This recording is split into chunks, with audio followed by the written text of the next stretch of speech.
Kan sering ditanglet tiyang. Terus kalau kula ke dealer nak beli sepeda motor kalau cash 12 juta, nak kredit 4 tahun nek 18 juta. Iku saiki kan lagi diharamno mergo dua akad dalam satu barang. Tapi sing ngalang-alang yo pinter. Ora dua akad Gus. Kok Mas go dhuwit 600.000 wis jelas iku ape kredit. Bata pikir-pikir. Oh dua akad piye wong sekaruan go dhuwit mau 600.000. Pokoknya gue duit dipandu baliho uang 600.000 pulang bawa sepeda motor mesti milih sitok. Eleng-eleng melane nabi nabine wong akeh riba yo dosa tenan fa ilam tafalu fa'danu bi harbin minallahi wa rasuli. Tapi wong kok ora nambah iki ora diakal tenan medhit kok nganti ngono. Pokoknya kena situ akeh bolak-balik wis ora cocok. Lho nggih misale kula utang Mustofa 2 juta iku ngono. Kula diutang Mustofa 2 juta, omah kula Rembang. Gara-gara kula ora nyaur-nyaur Mustofa ku nagih teng Rembang, bali piro itu. Misale tiap nagih ku entek dhuwit 200.000. Lah nek nagih ping pindho 400.000. Karena misalnya SMS-an entek piro, misale nelpon entek piro. Urung mangkele. Bareng ngono kula nyaure mau pas 1 juta padahal nagih bolak-balik. Lah misalnya sampean ngomong salah nagih wae repot apa. Sing ngomong sapa ya.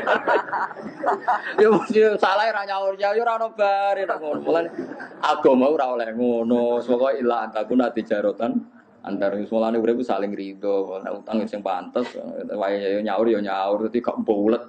Kok karu-karuan gitu. Korupet agama nek sedok napa wis jual beli ku ruwet. Nah ciri sing diciptakno Kanjeng Nabi itu kan tepaan, kaya Nabi Sulaiman, Nabi Dawud itu tepaan. Nah tepaan itu saged riyen kaya kasus sing diciptakno Nabi napa niku.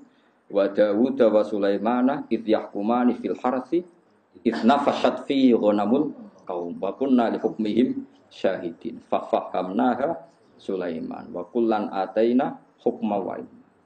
Jadi ana wong di wedhus iku lala wedhus wedok. Mergo wedhus lanang yo bingung Nabi Sulaiman, untung wedhuse wedhus wedok. Jadi Sulaiman ra bingung barokahe kalau di sini wedhus iku.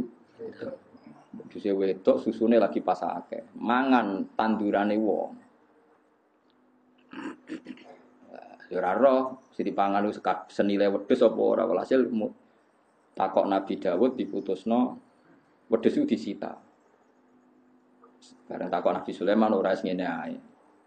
Tanduran kon dandani sing di wedhus, terus wedhuse kon manfaatno sing duwe tanduran. Di akhirnya sing di tanduran iso ngepos susune wedhus, iso ngombe susu. Sing di wedhus balekno malih tanduran nganti seperti semula. Disebut fahamna napa Sulaiman. Tapi masalahnya kan lah iku nek wedhuse wedok kena dicoba susu. Mulane Sulaiman untung kok wedhuse wedok. Tapi nek wedhuse cempe cuwili buli. Ora ono susune bingung. Jadi hukum itu gampang diputusno nek ana tepakane. Misale ora tepak ya bingung tenan. Untung wedhuse apa? Gitu. Jadi sekunane kuno iku anggere sengketa iku wis bulat. Ya anggere sengketa iku wis napa? Nyatane kon balekno sak plus hasil. Katene diitung ana servis untuk napa? Susu.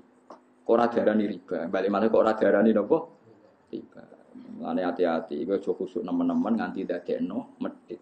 Kowe anti riba tapi dadine Mane urip kudu kromo ya dinu aklun waladina liman la akla. Iso dinalar. Misale kula diutang Mustofa 1 juta, Mustofa wis sering nagih ngentekno telepon. Misale kula nambahi 200.000 asal tidak dalam akad dan Mustofa tidak menganggap itu haknya, itu jenenge bisyarah. Saya ulang lagi, asal tidak ada dalam akad dan Mustofa menganggap itu tidak haknya, itu enggak dianggap riba. Tapi kalau Mustofa disebut dalam akad dan dia merasa itu haknya, itu berarti riba karena masuk akad. Ya, tapi saiki masalahnya ada orang sudah ma'ruf bisnisnya seperti itu, orang ngomong tapi jelas lah itu ya riba perkarane wis jelas paham ya. Wis napa? Jelas. Misalnya orang tertentu terkenal ngutangi gampang tapi balekno luweh. Tapi wis masyhur, itu tetap riba karena ma'ruf sudah dikenal. Bahkan sudah jadi bisnisnya, sudah jadi apa? Bisnis. Mulane ya angel zaman sing aran Fathul Mu'in wis ngadepi riba wis bingung. Ya perkarane riba iku kuno. Sekunane kuno wong diutangi lawaran rapati oleh. Kecuali mau duit jajan duit gede wis ora. Dadi paham ya, pokoke sementing kita udah keyakinan riba iku haram.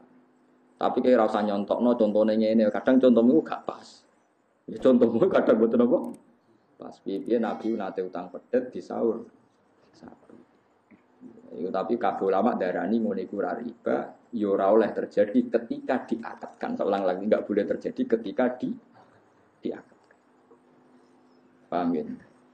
Nah, niki bakas Quran ini ku apa? Jadi ciri khas Nabi Syuaib niku bakas wong ora oleh ngurangi napa timbangan. Tengene umat Nabi gini wau islayan wa idza kaluhum awazaluhum yukhsir. Tadi bahas Quran wa inna iki mun terakhir surat Syuara. Quran niku wa innahu la tanzilu rabbil alamin nazala bihi ruhul amin ala qalbika litakuna minal munzirin bi lisanin arabiyyin mubin. Wa innahu la fi zuburil awwalin. Niki kula sing penting kula terangno niki. Dan isi Quran itu sudah ada di kitab-kitab dahulu. Jadi tema-tema yang mau diangkat Quran itu sudah ada di kitab-kitab dahulu. Kados kula ngaji sore wau nggih. Mboten enten nabi kecuali ada dasar nabi sebelumnya. Nabi sebelumnya ada dasar nabi apa? Sebelumnya sampai Nabi Adam. Ini penting kalau terangkan. Karena sesuatu itu kalau naik itu pasti butuh pijakan. Jadi Nabi riyen gambarno ibarat saya dan para nabi ini ngono ini teks asli hadis sahih. Masali wa masalul anbiya qabli. Perumpamaan saya sebagai nabi kayak dibanding nabi-nabi dulu kayak ada orang bangun sebuah rumah. Fa'akmalaha. Kemudian rumah ini disempurnakan sama desainernya, sama yang bangun.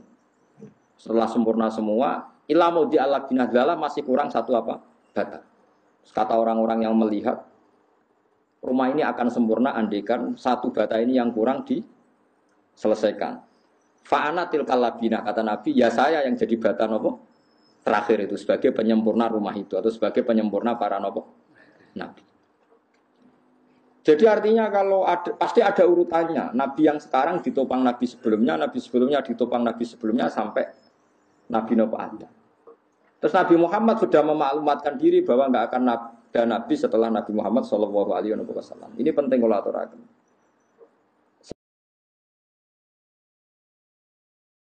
Sebab kesalahan orang sekarang itu dianggap salahnya orang dulu. Bukan sakit diwali. Jadi ngeten sama tak warai ilmu toreko.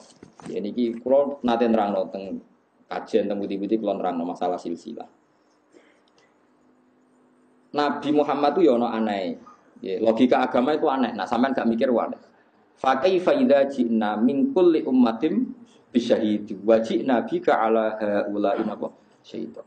Jadi nanti Nabi Nuh itu ditanya, "Nuh, kamu itu sudah melakukan tugas kamu sebagai nabi belum?" Ampun Gusti, saksim sapa? Muhammad. Nabi Ibrahim ditanya, "Kowe nglakoni dadi nabi enggak?" Saksim sapa? Muhammad. Kan aneh cara teori akal. Nabi Muhammad yang datang kemudian yang enggak menangi periode ini Nabi Nuh, Nabi Ibrahim, tapi nanti yang jadi apa? Saksi. Logikanya kan jadi saksi itu yang menangi atau yang menyaksikan. Nabi Muhammad itu tidak menyaksikan.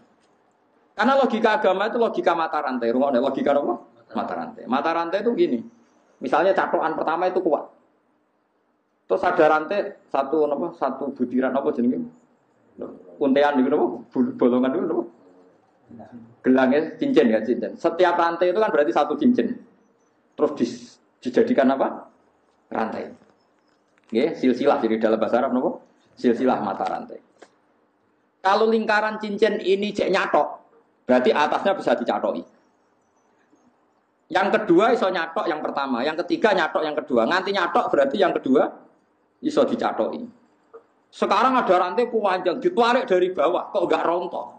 Enggak rontok semua, berarti yang atas benar.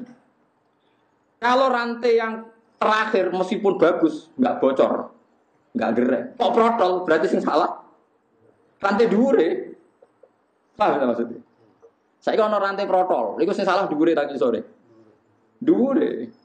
Jadi nak Nabi Muhammad tetap jadi nabi, nabi sedurunge iku nabi bener. Nabi bener. Iki jek iso nyatok berarti catokane masih apapun kokohnya rantai terakhir, kalau rantai dhuwure kropos kan tetap teker, mungkin teker taplok. Nah itu silsilah. Makanya agama ini butuh kita. Maksudnya seperti ini. Imam Ghazali nganti alim ngono, mergo Imam Haromen ku alim. Imam Haromen nganti alim ngono, Imam Kufal ku alim terus sampai Kanjeng Nabi. Misalnya contoh gampang Imam Syafi'i. Imam Syafi'i alim ngono mergo Imam Malik alim. Imam Malik di guru jenenge Imam Syihabuddin Az-Zuhri. Sapa sing ora alim Imam Zuhri, alim tenan. Imam Zuhri di guru Imam Nafi', alim tenan. Imam Nafi' di guru sahabat jenenge Abdullah bin Umar. Abdullah bin Umar sekarang di guru Kanjeng Nabi. Nah saiki misalnya Imam Syafi'i di fatwa salah. Ya mergo gurune salah. Banut gurune dibeli gurune salah. Gurune salah. Artinya angger ilmu keteter-teter kabeh. Mulane misalnya sakniki kula kok gak ngalim, misalnya kula ora ngalim terus keliru. Kula teter, sampeyan gurune luwe teter. Mergo dicathoki raket nek coplok. Lah mulane angger wong guri bener berarti dhuwure bener. Jadi misalnya sakniki ngeten. Nyuwun sewu, misalnya sakniki ngeten, sampeyan nak muni syahadat kan asyhadu alla ilaha illallah wa asyhadu anna muhammadar rasulullah. Wis madhep kok ngono ae nggih, ora usah ono terusane, paham nggih. Kudu mandek aja kok wong Jombang, sepuro kono tok terus mandek wis. Wa asyhadu anna muhammadar rasulullah. Syahadat iki kok nganti bener, perkarane dhuwure bener. Mergo gak mungkin nak dhuwure salah kowe bener. Kok balen gak mungkin nak dhuwure salah kowe bener mergo dhuwure bener. Dadi kok angker ngetes kiai ning gone bab ilmu sanad gampang. Angger Mustofa takoki, "Mus, kiai maca syahadat." Bener berarti gurumu bener. Guru bener nganti tok kanjeng Nabi bener. Tapi sekali dimulai dari yang salah, misalnya Mustofa kok maca syahadat, wa an najari habibullah misalnya basa Arab misalnya. Ah kok guri-gurine syahadatnya telu. Kok berarti protole mulai iki. Lah kok ketara mulai ra bener iki tersangkane iki mergo marahi napa? Mari napa ora bener protol.